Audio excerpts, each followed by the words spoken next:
And my role with the local search association is running something called the Tech Adoption Index, which is a research and advisory service, essentially, where we measure small business adoption of cloud technology. So all of the conversations we're having today about building this full stack and how you go to market with it and who buys it and who is resistant to it and so on and so forth are things that we are measuring through the Tech Adoption Index. And we actually have an event next week in San Francisco, so I go home for 2 days and I go to San Francisco to run another conference. My life is exciting. But anyway, what I'm going to do is show you a little bit of what we've learned from our most recent wave of data, which was just completed just a few weeks ago.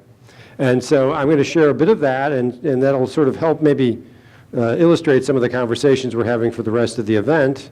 And then Costantino is going to come up and talk, I give more of a case study view of how this data can be applied, if that makes any sense. So let's get started.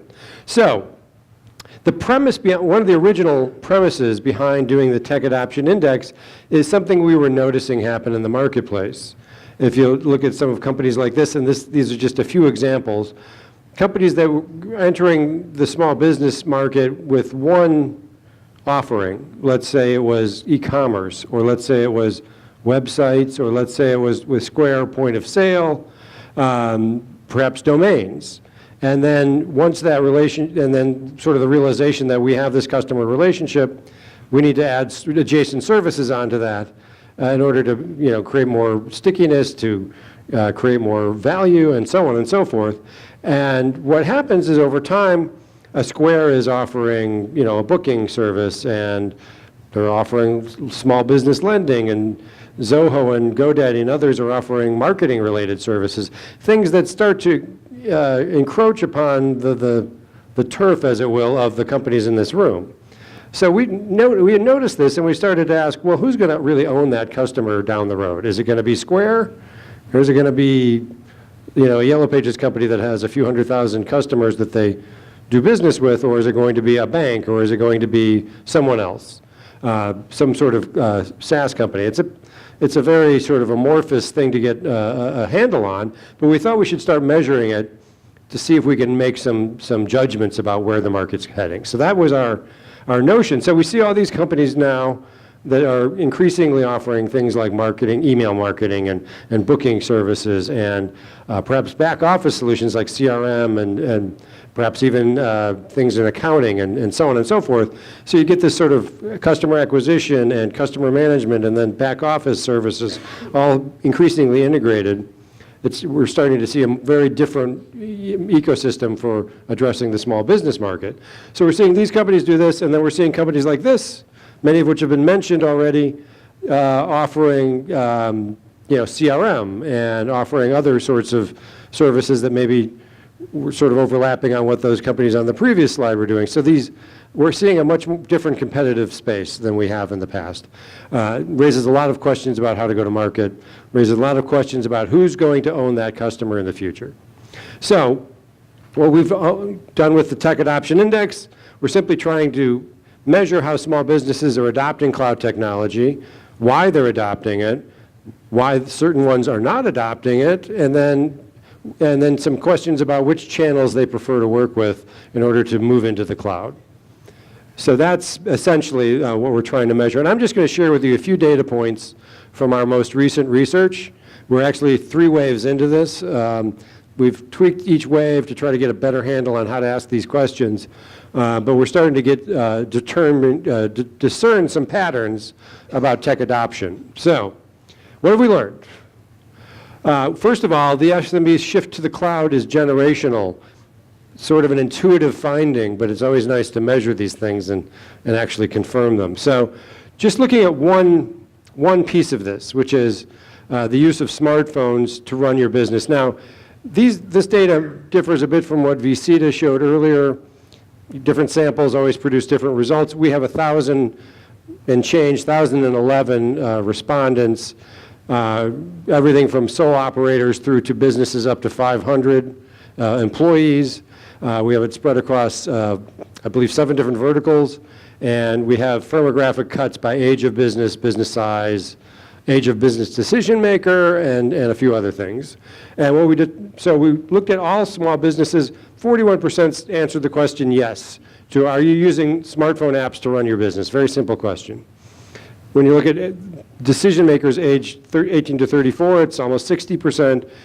Ages 55 plus, it's only a quarter. So this is just one illustration of what we're seeing, which is a generational shift to the cloud.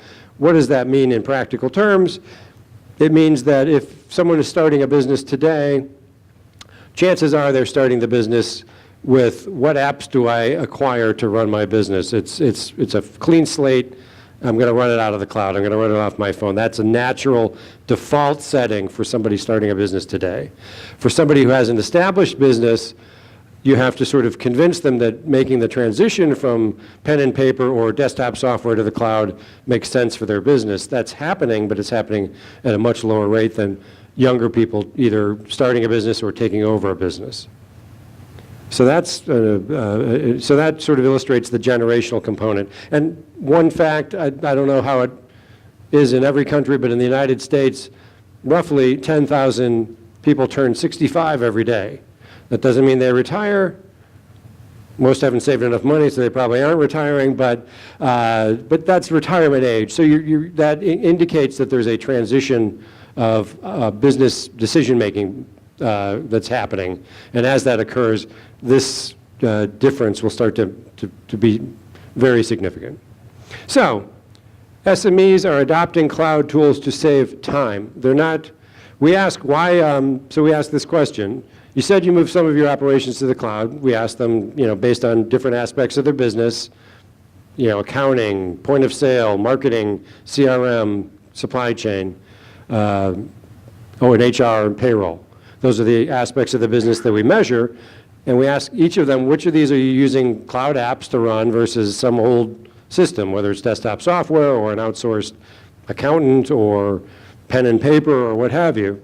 And we asked those who did make the shift, why did you do it? And the reasons, this is an aggregation of responses, but essentially it's half said they did it to save time, only 18% said they did it to save money.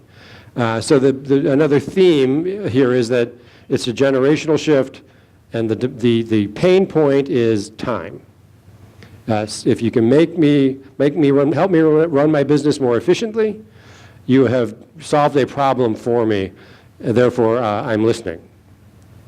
So, we also, for the first time this year, we've been asking what shifts, what pieces of the business have you moved to the cloud? For the first time this year, we asked, well, now that you've done that, are you happy with the outcome? Did it fulfill on the promise of saving you time or, giving you greater flexibility? Or for those who said it's, whatever reason they went into it, we asked, did it meet those expectations?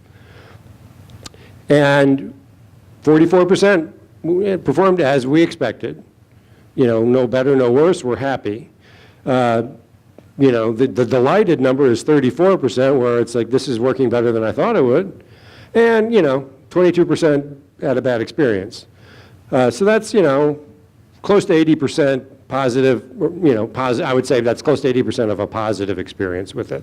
Actually, maybe higher than I thought it would be, because, there is a lot of issues with people getting apps on, having challenging onboarding, or maybe having intentions to use it and never using it. There's a lot of that going on. But what we're seeing in our data is that, in general, this is a good experience. And they want a single source to take them into the cloud. Now, we ask a very simple question. Well, it's not a simple question to ask, but essentially, the way we asked it is, thinking how your company manages the aspects that we measure. Which of the following represents your view? Would you rather have one company, wrap all this up for you, if possible? Would you just rather pick and choose best of breed? We didn't say best of breed, but, I think those who are making this response, my inference is that they feel they're getting best of breed in each if they make individual choices. That's a minority view, and other where they really weren't sure, about 9%. So 65%, that's actually the highest number that we've measured in the 3 waves that we've measured it, where there's a clear demand for, making some sense of this rather than having me buy 10 different apps from 10 different providers. Make it simple for me. Now, whether that's comes through in the execution is another question, but there is expressed demand for it. And they place their trust in text-first brands. So what does this mean? I think we're trying to get a sense of, coming from the LSA, where the constituent members, like ELSMA, are publishers. Does a small business that, is moving moving different pieces of the business into the cloud, by buying a mobile app or whatever, going from QuickBooks Desktop to QuickBooks in the cloud, or going from an old-fashioned point-of-sale terminal to a Square terminal, or what have you.